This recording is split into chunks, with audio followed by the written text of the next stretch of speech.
7 minutos, né? O volume armazenado e a capacidade restante, né, de armazenamento do recurso. Essa é a situação hoje do Estado. O Estado hoje está com 8% da sua capacidade de reservação acumulada. É uma situação preocupante se nós levarmos em conta o ano de 2017, né, por conta da recarga desses reservatórios.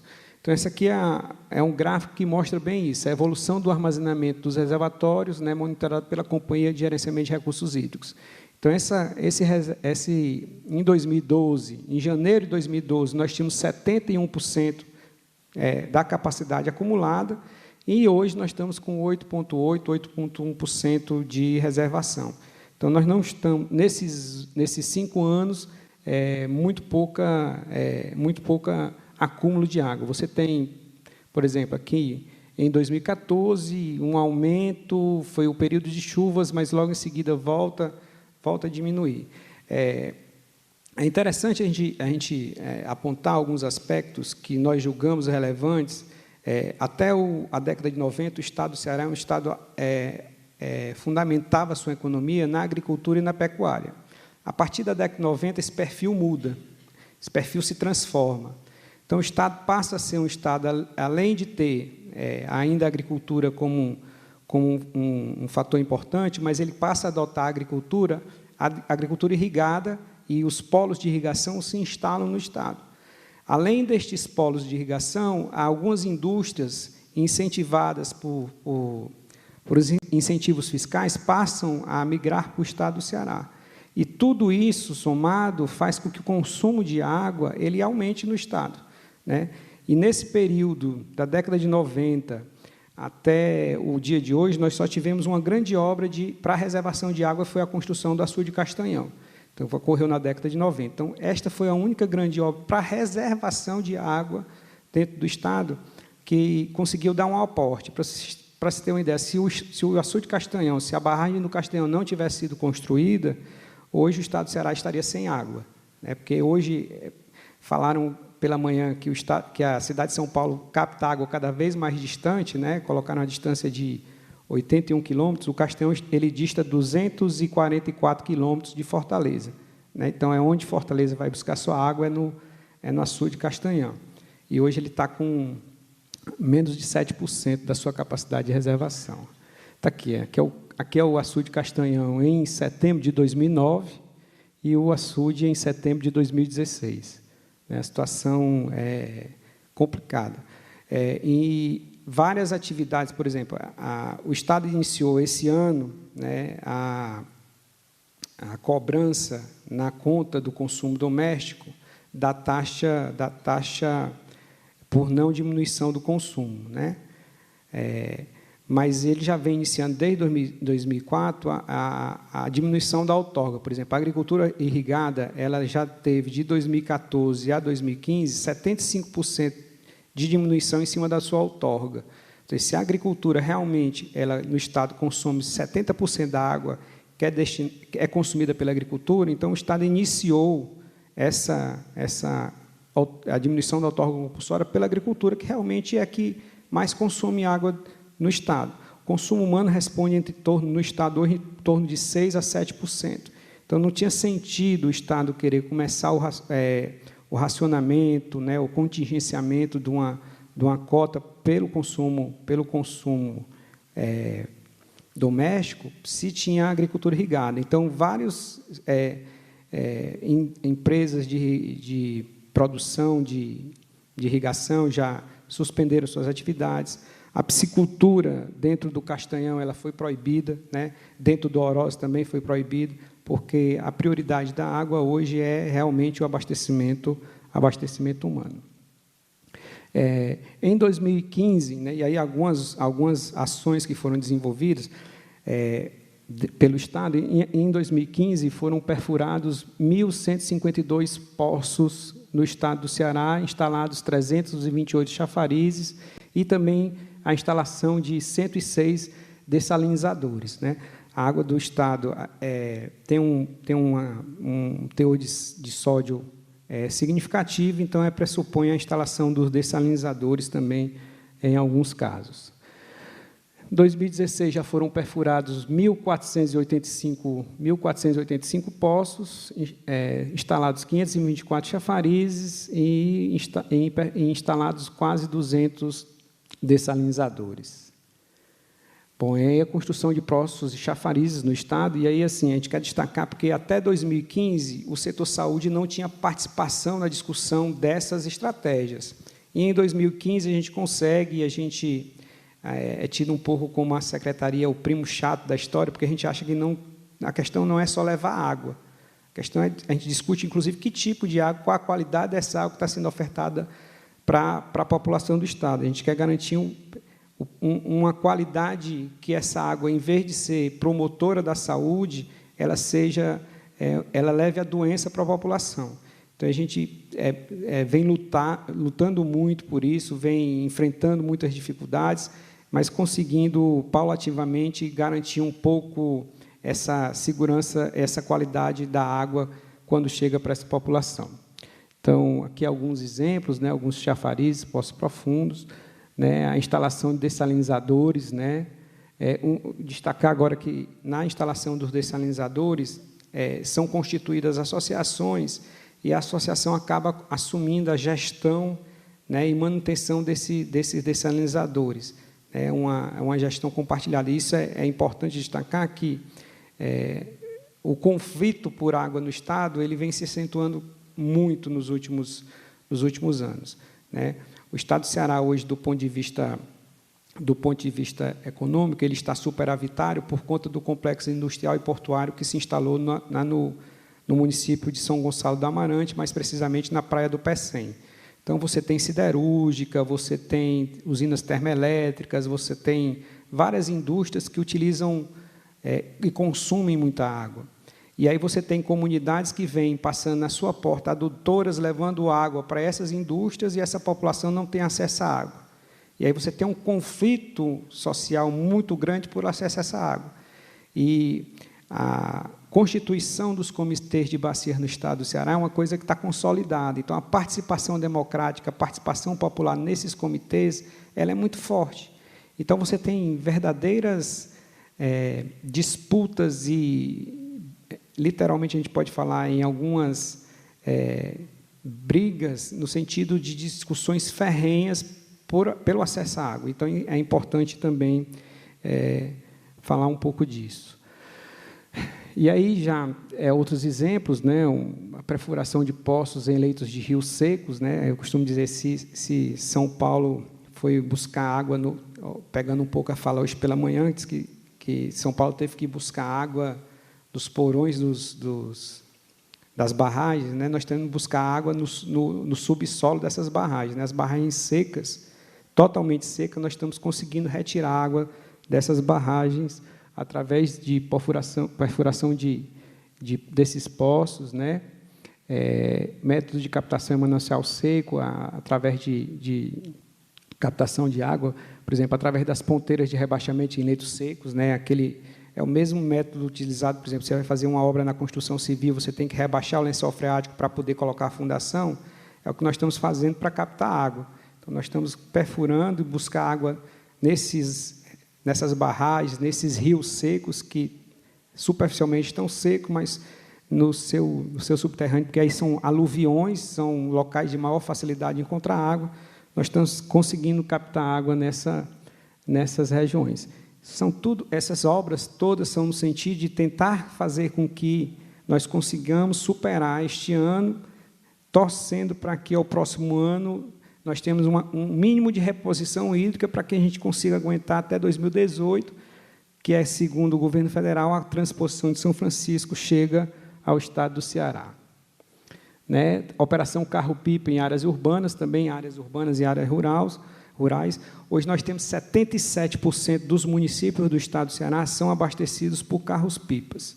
Isso não significa que eles são abastecidos somente por carros-pipas, mas esses carros-pipas também levam água a esses municípios para complementar o acesso à água dessa população.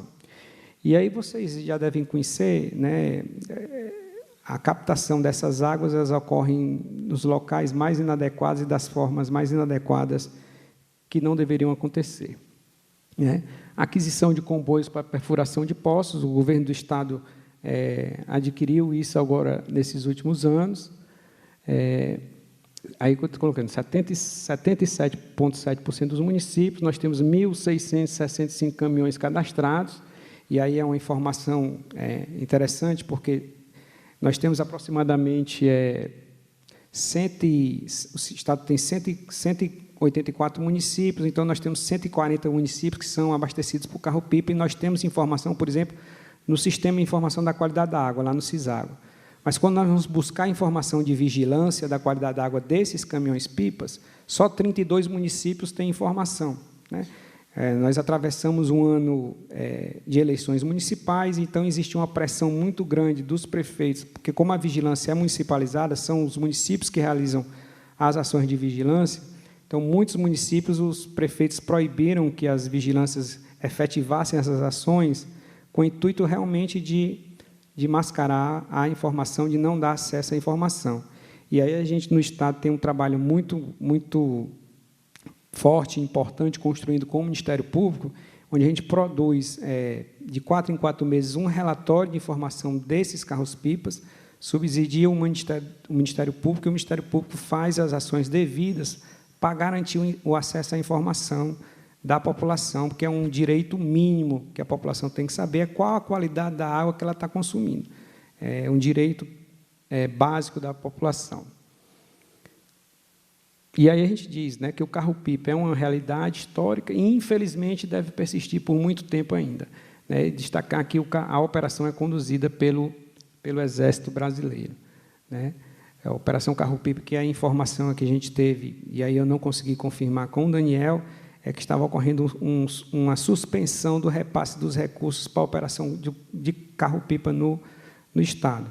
O governador esteve essa semana em Brasília, terça e quarta-feira, terça com reunião com o presidente, quarta-feira em reunião conjunta com o Ministério da Integração e o Tribunal de Contas para viabilizar a transposição do Rio São Francisco, né? Acesso e vigilância da qualidade da água, né? Então, a gente procura, né, garantir não só o acesso, mas garantir que essa água que chegue a essa população, ela atenda os padrões mínimos de potabilidade exigidos para esse tipo de abastecimento. Infelizmente, a gente não consegue garantir 100% essa potabilidade, mas a gente vem lutando, vem sofrendo e vem batalhando para que isso possa vir a acontecer, né? O Comitê Integrado de Combate à Estiagem no Estado do Ceará é um comitê conduzido pela Casa Civil e pelo Gabinete do Governador. A saúde não tinha assento, a gente garantiu assento nesse comitê, onde a gente discute a importância da qualidade da água. O Conselho Estadual de Recursos Hídricos, depois de muita luta, nós conseguimos inserir há um mês, conseguimos garantir um assento para a Secretaria de Saúde nesse comitê. Então, o Estado tem um comitê de recursos hídricos, Conselho Estadual de Recursos Hídricos, e hoje a saúde tem um assento nesse conselho. E aí, dentro da secretaria, nós temos uma organização que, semanalmente, nós nos reunimos e discutimos, a partir de dados epidemiológicos, como é que estão a qualidade da água e alguns indicadores epidemiológicos que a gente julga interessante, que tem associação com a qualidade da água. E aí a gente vai direcionando as nossas ações, né? E aí a gente sempre entra em contatos com os municípios, até como uma forma de resguardar a nossa atuação, no sentido de cobrar semanalmente dos municípios. Olha, o município tem que desenvolver essa ação, não é nem no intuito de recomendar, dizendo, olha, o município tem que desenvolver as seguintes ações, e muito em função também das informações que a gente produz, né? Nós produzimos agora o boletim epidemiológico da vigilância da qualidade da água, o Vigiágua, né? Quando a gente foi divulgar o primeiro boletim, o setor de comunicação da secretaria, não, vamos divulgar, vamos colocar no site. Quando ela viu os dados da qualidade da água, ela disse, não vamos mais divulgar, né? Aí, mesmo assim, nós divulgamos, né? E aí teve uma repercussão dentro do Estado, mas a ideia é essa, né? Justamente gerar uma discussão, nós não podemos nos omitir, né? Quando ela foi ver, já estava divulgado, inclusive, aqui no site da Faculdade de Saúde Pública da USP já estava o boletim divulgado. E aí não teve como retroceder na divulgação e surtiu um efeito positivo, porque, a partir do boletim, nós produzimos uma nota técnica de como o município deveria agir. Então, não era no sentido de recomendar como deve ser, o município deve agir dessa forma, ele tem que fazer esses procedimentos, né, dizendo que a responsabilidade da ação é do município. E teve um município no Estado, que, por questões de cassação do prefeito, o Estado acabou intervindo no município, e aí nós assumimos as ações desse município no Estado. Mas essa é uma exceção, as ações de vigilância acabam sendo conduzidas e coordenadas pelos municípios. Então, esse boletim está disponível no site da Secretaria, quem quiser ter acesso, está. Aqui é o que eu estou falando, né? As amostras de carro-pipa, 2014, 2015, 2016. Para vocês terem uma ideia, se nós temos 1.900 carros-pipas cadastrados, nós vamos para ter, pelo menos, por semana, se cada carro se locomovesse e transportasse éramos para ter 1.900 análises por semana, né? Um carro-pipa não faz um transporte por semana, ele faz mais. Então, para cada carro-pipa transportado, era para ter sido feita uma análise da água. Nós garantimos laboratorialmente essa análise. Então, nós temos recurso, a Secretaria de Saúde garantiu o recurso, o Laboratório Central e os laboratórios regionais têm recurso garantido para fazer esse tipo de análise. O problema é que a amostra da água não chega do município aos laboratórios. É uma decisão do município fazer o transporte ou não. E a gente está recomendando, tem que ser feito, né? Nesse normativo, nessa nota técnica, é obrigação do município fazer para cada carro-pipa, para cada pipa transportada, pelo menos uma amostra de vigilância. Né? De controle, a gente cobra do Exército que seja feita o controle, mas a discussão está sendo feita via Ministério da Saúde e Ministério da Defesa, porque o Exército diz que não tem como marcar com esse tipo de amostra e de análise. Então, se a gente pegar, em 2014 foram feitas 615, 2015 605 e 2016 515 amostras. Né? Dessas, né, apresentaram o coliforme 199, 291 e 59, e E. coli apresentaram 59, 118 e 89. Então, você tem aí 10% aproximadamente, né? Você tem torno de 20% das amostras fora do padrão, apresentando não potabilidade de água para consumo humano. Né? Isso das que foram realizadas. E aí algumas ações estratégicas, né? A transposição do Rio São Francisco, a obra que está parada. A previsão era para primeiro semestre de 2017, nós já estamos sabendo que a previsão agora só para a chegada no Estado em janeiro de 2018, a água vai chegar ao Estado do Ceará em janeiro de 2018. A transposição ela entra pelo Estado aqui, a transposição, essa obra, essa linha em vermelho. A transposição chegando pelo Estado aqui, ela levaria 3 meses para chegar ao Castanhão, consequentemente, para chegar à Fortaleza. Então, o Estado está fazendo a obra que é chamada Cinturão das Águas. Essa obra, concluída já pelo Estado do Ceará, ela vai diminuir de 3 meses a chegada da água no Castelão para 48 horas. Então, a ideia é que essa obra, porque aqui você, ao longo dessa área, você tem várias barragens. Então, cada barragem dessa teria que encher, teria que, para poder transbordar, para jogar água para outra barragem, para poder chegar no Castanhão. Aqui é o Cinturão das Águas, obra que está sendo feita pelo Estado do Ceará, no sentido de a chegada das águas do Rio São Francisco até o Castanhão. Né? Então, isso é feito pelo governo do Estado, está com 95% das obras concluídas. Também o Cinturão das Águas. Dessalinização da água do mar para abastecimento do Complexo Industrial e Portuário do Pecém. Né? É uma alternativa que está sendo pensada e já está sendo projetada para ser executada, né, no intuito de a água do Castanhão ela não abastecer mais o Complexo Industrial e Portuário do Pecém. Hoje ela já não abastece, já tem a perfuração de alguns poços para abastecimento do complexo, e a ideia, além da dessalinização da água do mar, do reuso da água de Fortaleza. Então, está sendo feita uma obra para a reutilização de toda a água de Fortaleza para o complexo industrial e portuário do PECEM. Está aqui, né? Você tem o complexo industrial e portuário aqui e você tem a cidade de Fortaleza aqui. Então, está sendo feita a planta de reuso, né, da estação de tratamento que tem em Fortaleza, para se levar para o PECEM, para o complexo industrial e portuário, para a reutilização dessa água. São algumas legislações, algumas ações legais estabelecidas, né, a nível de Estado, a Lei Complementar 162, institui a Política Estadual de Abastecimento de Água, a 16.033, né, que dispõe sobre a política de reuso de água não potável no âmbito do Estado do Ceará, e isenta do ICMS as operações internas de importação de máquinas, aparelhos e equipamentos de estação de reuso. Então, são todas no intuito de facilitar o acesso à água por parte da população.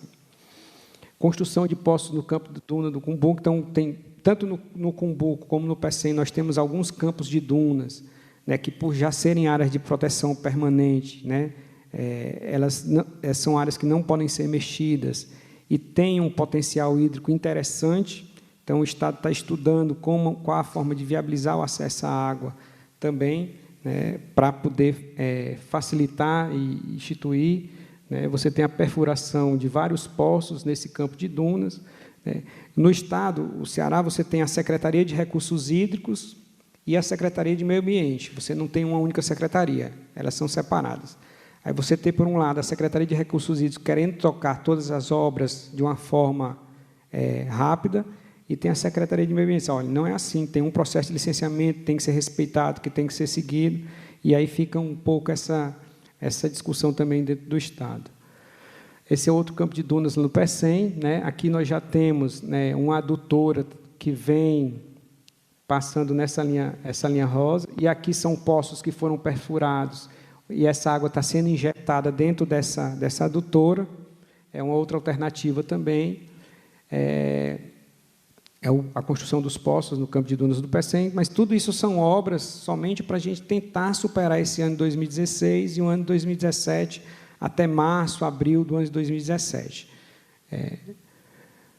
Construção de poços no campo de dunas do Cumbuco também é uma outra alternativa. E para mostrar que o Ceará não é só esse estado de calamidade, né, a gente trouxe algumas imagens que mostram quando o Ceará tem um outro lado, né, para que vocês não percam a vontade de conhecer o estado. Né. Então, a gente tem um mar, tem um litoral, e quando tem chuva, o estado fica bonito. Né. Isso é uma região de serra no estado, né, o sertão, quando está chovendo, né, os nossos rios, né, também no estado. E o Ceará está passando pela pior seca histórica, né, e se você não economizar, pode faltar. É uma campanha que o governo vem fazendo, mas a gente vem tentando colaborar e discutir. Obrigado.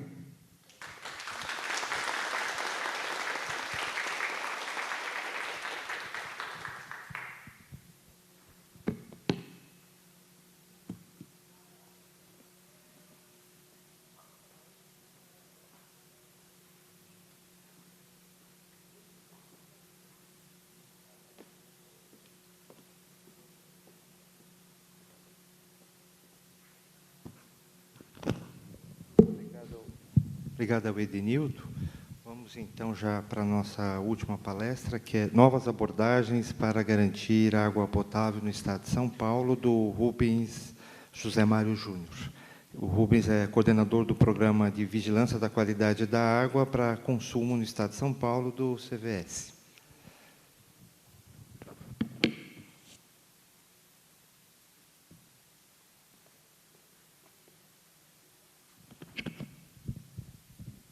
Bom, boa tarde, né? Acho que a última palestra, o auditório já está bem esvaziado. Vou tentar ser mais breve também, para a gente poder começar as discussões. Só apertar aqui. Tá. Bom, a proposta é que eu falasse sobre as novas abordagens para garantir a água potável no Estado de São Paulo. Como eu sou da vigilância sanitária e não é a vigilância sanitária que garante água, né, não garante o fornecimento de água, o que eu posso falar é em garantir uma melhor vigilância da qualidade da água no Estado de São Paulo, que é nesse sentido que a gente tem trabalhado muito junto com as nossas regionais. Bom, tem alguns aspectos legais para a gente considerar, né, que em 77 o Ministério da Saúde publica a primeira portaria de potabilidade. Vou passar bem rápido sobre isso, tá? Mas em 1990, com a segunda portaria, o Estado publica a resolução SS 45, em 31 de janeiro de 92, que institui no Estado de São Paulo o Programa de Vigilância da Qualidade da Água no Estado, denominado PROÁGUA. Acho que...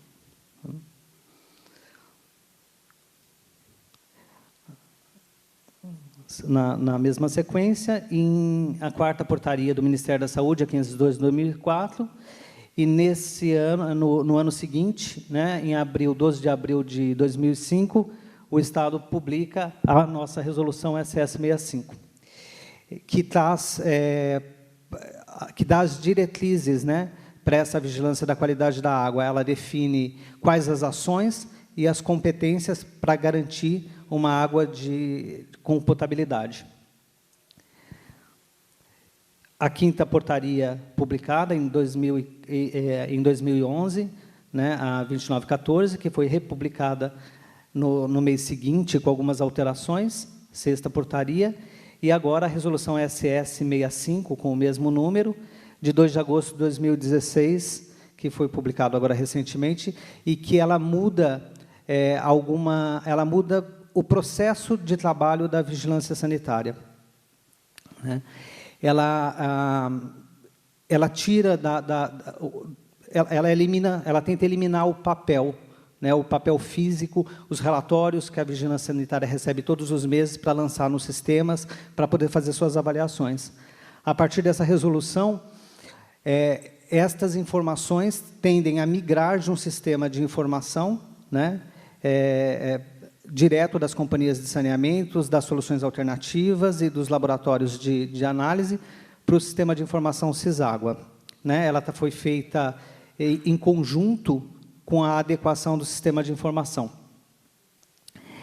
Tira o papel do técnico da vigilância sanitária de ficar redigitando os dados, né, e atribui essa obrigatoriedade, essa competência aos produtores de água, né, aos sistemas produtores de água, às soluções alternativas coletivas, que produzem esse dado e elas passam a colocar diretamente no sistema, desonerando dessa forma esse trabalho da vigilância sanitária dos municípios para que eles possam efetivamente fazer as suas ações de análise desses laudos, né, em tempo muito mais rápido, né, quer dizer, a gente não tem mais que aguardar tantos dias para que essa informação chegue, mas a gente pode acessar isso no computador imediatamente quando elas são postadas.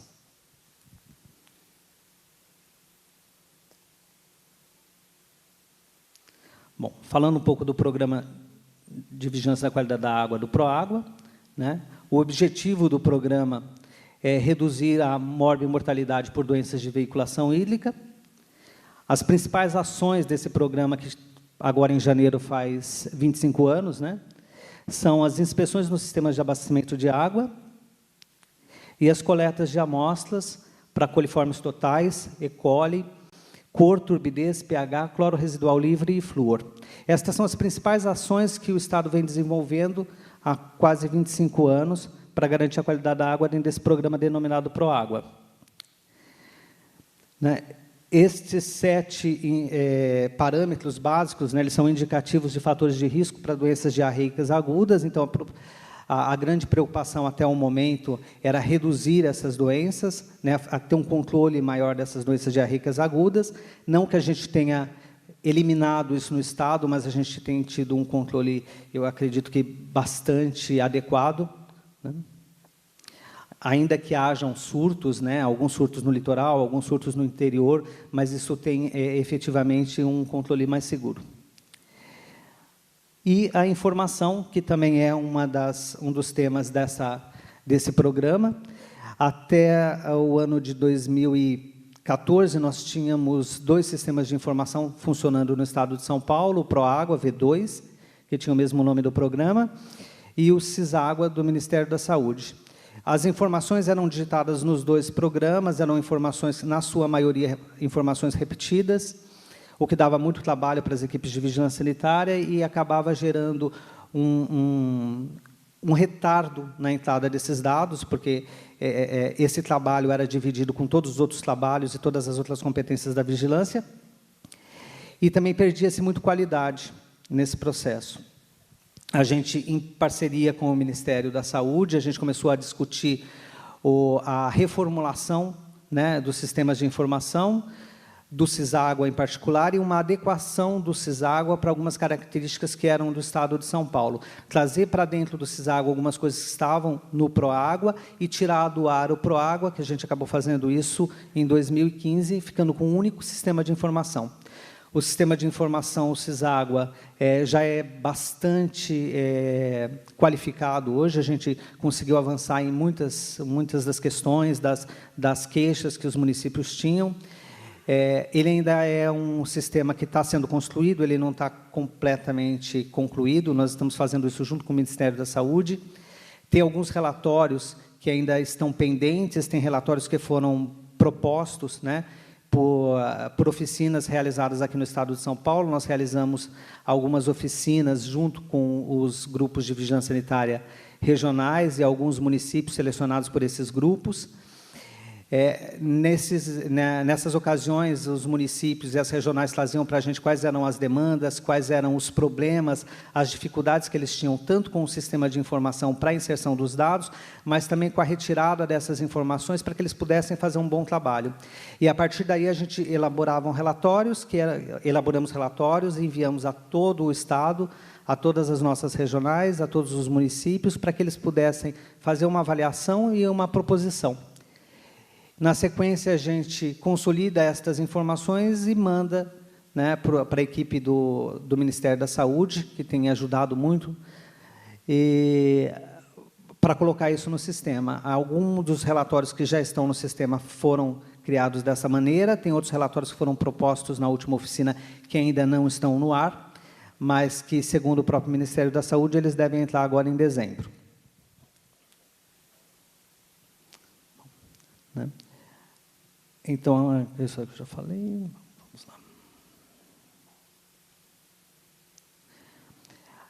A partir deste sistema de informação e olhando para o sistema que a gente tinha com toda a deficiência, a gente começou também a olhar para outros riscos que iam além das doenças diarreicas agudas, né, para outras preocupações e olhar os dados que nós tínhamos no sistema, que eram as doenças não transmissíveis, que contavam com outros fatores de risco, que, no caso, são os resíduos de agrotóxicos em água e alimentos. Então, a gente começou a focar um pouco nisso, olhar para além desses parâmetros básicos, tudo que a gente tinha nesse sistema de informação. Nós pegamos 7 anos de sistema de informação e fomos olhar o que tinha no controle, de fato, relacionado a esses fatores de risco e a presença de agrotóxicos em água para o consumo humano no Estado. Nesse momento, né, lá no CVS, a gente se deparou com alguns questionamentos, né? O Estado de São Paulo é o maior consumidor de agrotóxico no país, né? Num país que é o maior do mundo, né? O maior consumidor no mundo. E nós não encontrávamos nada nesses relatórios, nenhum traço de agrotóxico, nenhuma das análises fornecidas pelas empresas de saneamento.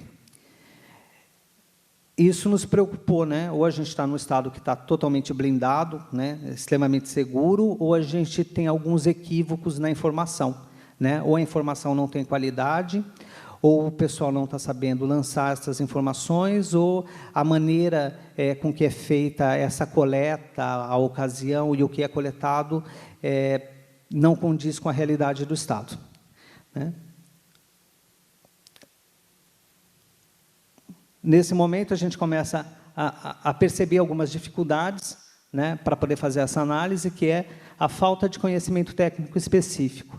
Embora a Portaria 2914 estabeleça que é responsabilidade da vigilância sanitária, especificamente do município, analisar os planos de amostragem com base na realidade local, na agricultura, nas condições da bacia, nas características econômicas do município, para aprovar ou não um plano de amostragem, nós temos uma deficiência de conhecimento técnico, não só no nível municipal, no nível regional, mas também no nível central. Nós não tínhamos domínio, não temos ainda, desse conhecimento para poder fazer essa avaliação de uma forma adequada.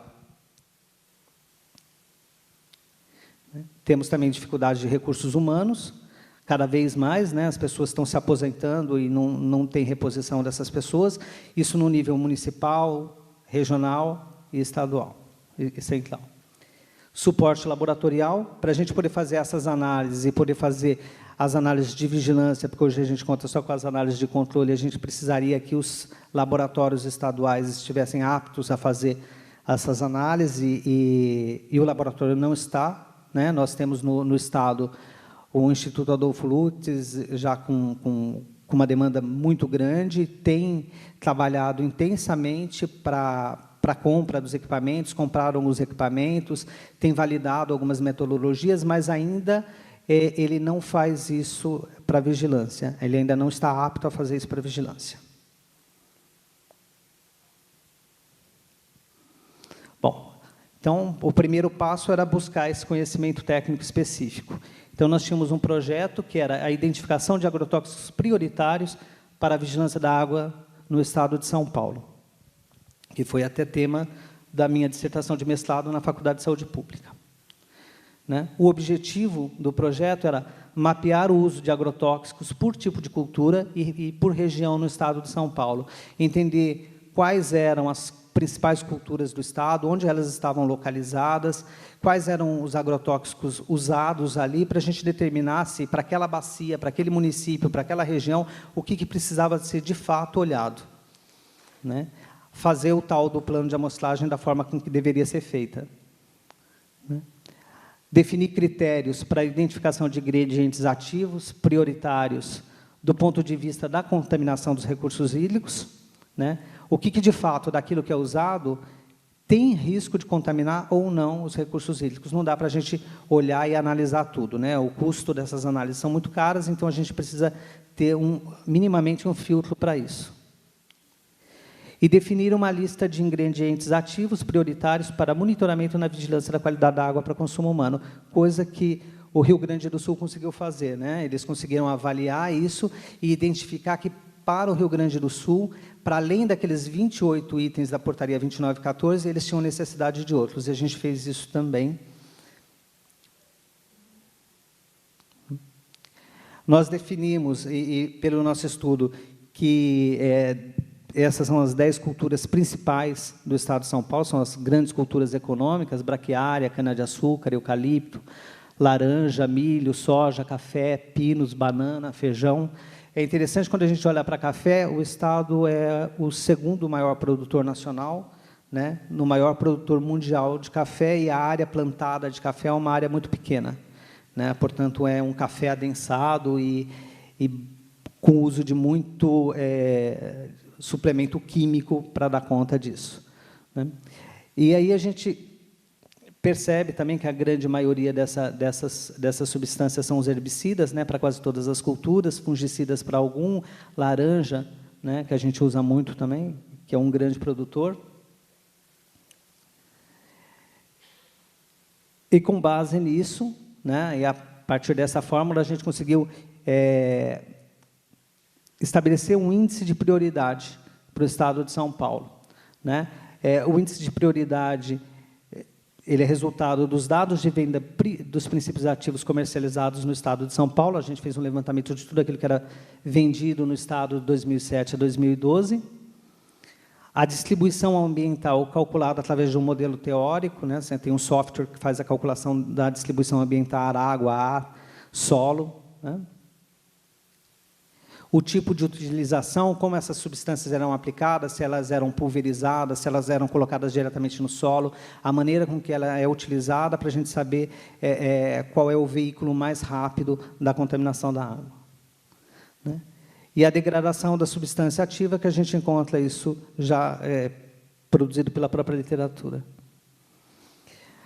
Bom, a gente listou, a partir daí, 59 princípios ativos que eram de interesse do estado de São Paulo. Né? E aí a gente elencou a prioridade, de acordo com a pontuação, de acordo com o número de vendas, a utilização no estado, as culturas. E o que a gente vê aqui em vermelho tá? São substâncias que coincidem com aquilo que está estabelecido na portaria 2914. Mas a gente olha que tem uma série de outras substâncias, tá? Que são importantíssimas para o Estado de São Paulo com relação à prioridade e que tem risco de contaminação dos recursos hídricos, porque passou por toda essa avaliação, e que não são avaliadas, né, rotineiramente, né, ou semestralmente, conforme determina a portaria de potabilidade. Né? A gente vai vendo que vai ficando mais preto e o vermelho vai ficando para o final. Então, aquilo que está na portaria de potabilidade, ela é realmente importante para o Estado de São Paulo, mas a gente tem um universo muito maior e com muito maior prioridade para poder ser avaliado.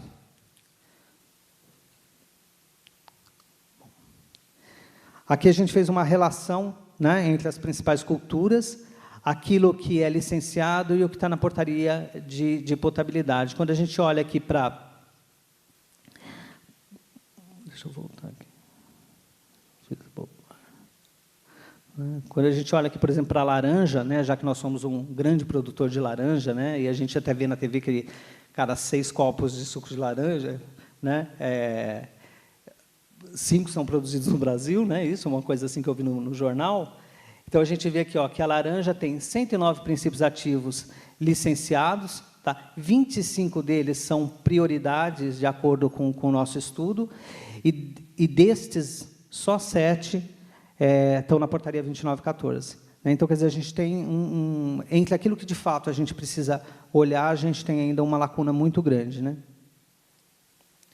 Bom, a gente, finalmente, então, conseguiu estabelecer uma relação de prioridade, qual era esse índice de prioridade, quais eram as substâncias que eram prioritárias para o Estado de São Paulo, e aí depois fazer o quê com isso? Né? Ainda não dava para a gente fazer essa avaliação que a gente tanto queria. Né? Então, a gente começou a ver se na prática, né, aquilo que a gente conseguiu na teoria, se colocando isso em prática, coletando a água nos municípios, levando para o laboratório, isso se traduzia, né, ou era apenas um estudo teórico e que, na prática, não era viável. Então, nós fizemos um projeto em parceria, novamente, com a Faculdade de Saúde Pública, um projeto do PPSUS para ter os recursos, principalmente para a contratação de um laboratório, uma vez que o laboratório estadual não estava apto para fazer isso, então a gente contratou um laboratório, no caso a Embrapa, né, Embrapa Meio Ambiente, para poder fazer essas análises. Os objetivos agora eram monitorar os resíduos de pesticidas em mananciais superficiais de abastecimento público. A gente só fez análise de manancial superficial, nesse primeiro momento. E, aproveitando, né, que a gente ia disponibilizar, né, organizar os municípios para poder fazer essas coletas, a gente incluiu no projeto a quantificação de Cryptosporidium e Giardia, nesses mesmos mananciais, só que nós selecionamos alguns mananciais com base em resultados, né, de positividade que já apareciam naqueles cadernos, naquelas avaliações divulgadas pela CETESB. Nós definimos, então, 29 municípios no estado para poder fazer essas coletas da água, essas análises. Né? Nós tivemos o cuidado de pegar pelo menos um município em cada UGRE do estado para tentar dar um máximo de representatividade, né, por bacia hidrográfica. Desses, 26, né, foram analisados pesticidas e 11 foram analisados os patógenos, Cryptosporidium e Giardia. Nós coletamos água mensalmente durante um ano, para poder fazer essas análises, encaminhamos para os laboratórios. Infelizmente, foi um ano bastante atípico no estado de São Paulo, foi aquele ano que choveu muito pouco, e a gente não sabe até que ponto isso impactou negativamente o projeto. Então, nesse processo, né, nós visitamos 29 municípios, inspecionamos 37 mananciais, e 39 sistemas de abastecimento de água. né? Então, a gente ia nesses municípios, olhava quais eram os mananciais que abasteciam, ou onde eles estavam coletando essas águas para poder fazer as análises, olhava o entorno desses mananciais, e depois nós íamos para as estações de tratamento do município, olhar como quais eram as condições das estações de tratamento. Todas as inspeções foram realizadas de forma compartilhada entre o CVS, o GVS, SGVS e as visas municipais, né? Então, foi um trabalho feito conjuntamente, né, por toda a cadeia do SUS, da vigilância do SUS. E a gente identificou muitos problemas, né, muito mais do que a gente esperava, e descobriu outras fragilidades, e, a partir destas fragilidades, a gente começou a mexer não só com esse tema, mas começou a olhar para outras questões que eram importantes, como, por exemplo, as inspeções, a qualidade dessas inspeções, né, se elas acontecem de fato, né, o quanto que elas são feitas, com que qualidade ela é feita. Nós tínhamos manuais para inspeção, as pessoas iam com esses manuais, faziam só as suas anotações, o xizinho se tinha, se não tinha, mas não tinha um olhar crítico sobre isso. Né? A gente tem aqui, embora a imagem aqui, as fotos são pequenas, né? Aqui nós temos uma área, né, do lado do manancial de abastecimento público, bem próximo, né, assim, a 100 metros do ponto de captação, com o lançamento de esgoto clandestino. Aqui aparecem uns caninhos aqui, mas não dá para ver muito bem. Nós temos aqui uma estação de tratamento de água, né, que tem reservatórios de água tratada semi-enterrados, né, semi-enterrados no lixo, né, porque a própria prefeitura usa o terreno do sistema de abastecimento, que é um terreno grande, para poder fazer depósito de tudo aquilo que não serve, né, lavagem de caminhão de lixo dentro desse pedaço, né, dentro dessa área. Nós temos aqui uma outra situação bastante preocupante. Nós temos aqui um reservatório de 400 mil litros, e eles tiveram a brilhante ideia de pôr paredes em volta, usar as colunas para construir o laboratório e a sala onde trabalham os técnicos. Né?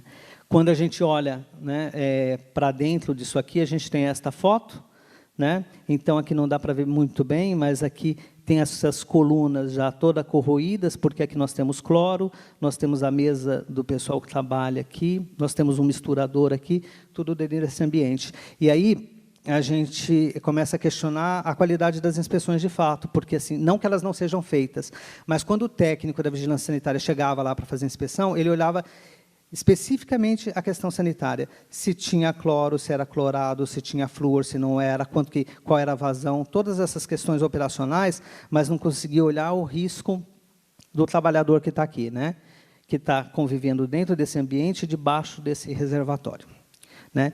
Então, assim, não consegue ver para além daquilo que está naquela tabela. Então, a gente precisa mexer nesse roteiro de inspeção, e aí nós começamos a trabalhar nisso. A gente já trabalhou ao longo desse ano todo, e a gente ainda precisa melhorar bastante, junto com o pessoal da saúde do trabalhador mesmo, para poder fazer um roteiro muito mais qualificado para essas vigilâncias sanitárias do Estado, e para que a gente possa produzir, na sequência, um treinamento adequado para isso.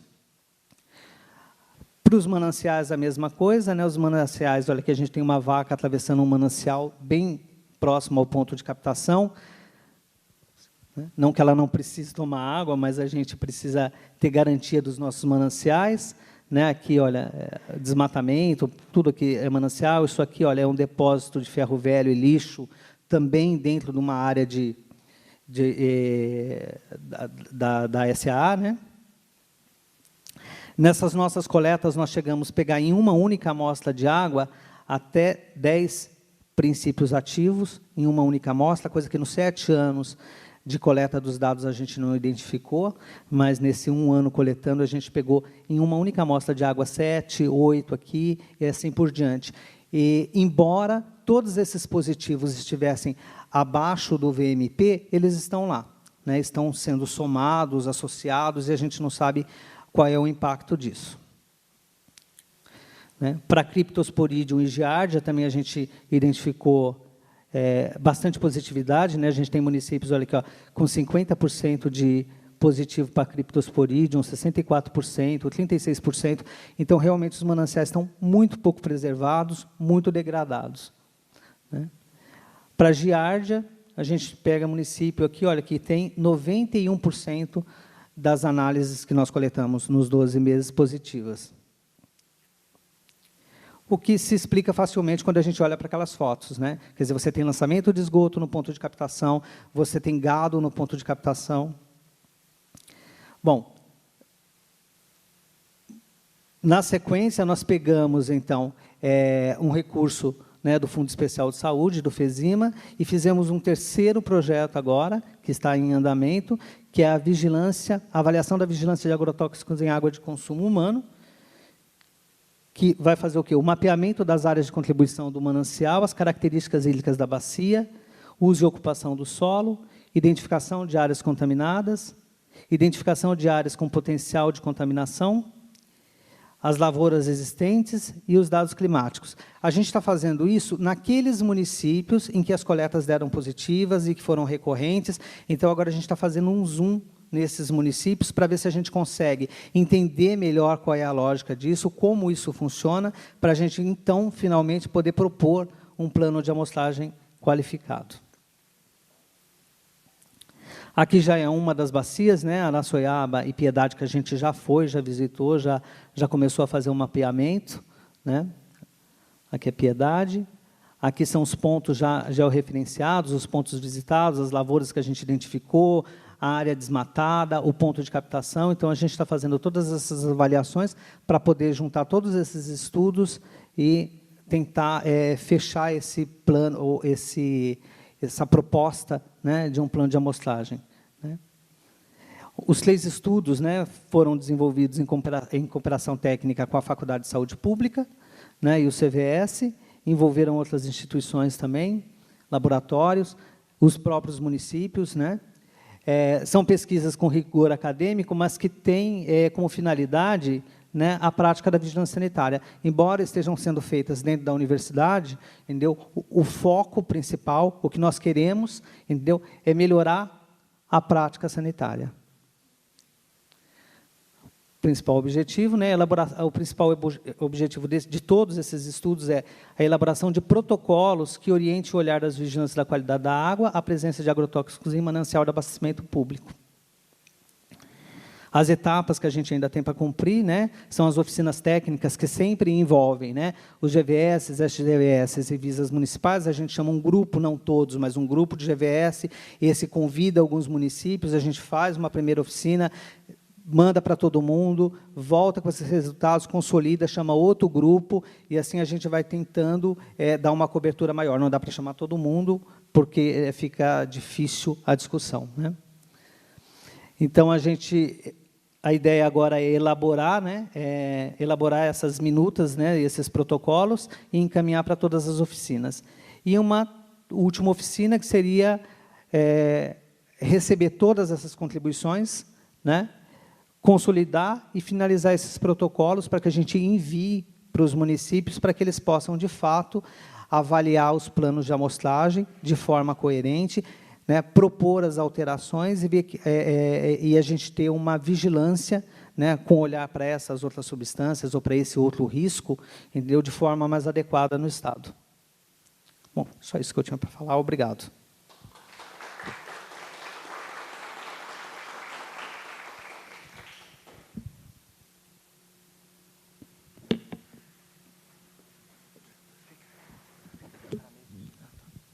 Aproveitar que o Zé Mário está aqui, queria convidar o nosso conferencista, os nossos outros componentes do painel, já para sentar com a gente aqui, para perguntas. Doutora Aline, Edenildo.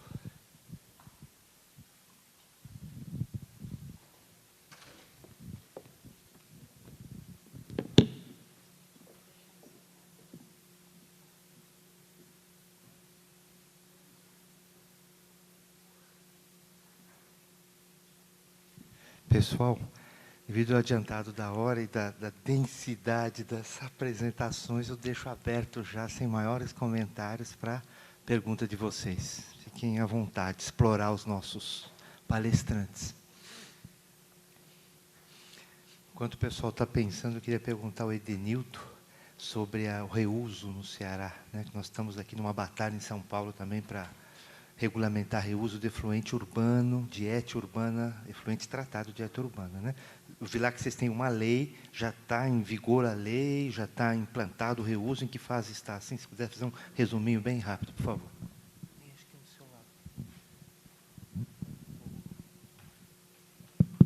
lado. A lei ela já tá em vigor, né? Mas efetivamente a lei tem como objetivo o reuso para o complexo industrial e portuário do PECEM, que está em fase de, o projeto está em fase de elaboração. Então, em prática, ainda não se consolidou o projeto. Uma outra fator que está acontecendo, um outro tipo de reuso que está acontecendo, é o aproveitamento da água de lavagem dos filtros das estações de tratamento de água, né? E aí ela está sendo reutilizada, né? Essa água toda ela era jogada num rio que corta a cidade de Fortaleza, um rio que, do ponto de vista ambiental e urbano, está totalmente degradado, o Estado está investindo fortemente na recuperação desse rio, mas não com fins de consumo humano, mas fins paisagísticos dentro do município, mas era uma água desperdiçada que hoje está sendo recaptada e reutilizada. Obrigado. Perguntas, por favor? Meu nome é Maria, eu sou consultora de uma empresa ambiental chamada Velden, e a minha pergunta é para o Rubens. Desses 59 novos parâmetros, né, a serem avaliados dos agrotóxicos, existe uma legislação em estudo para que isso seja incluído, né, no Estado? E eu tenho uma outra pergunta. A grande dificuldade que a gente encontra hoje é quando avalia um relatório de análise de água,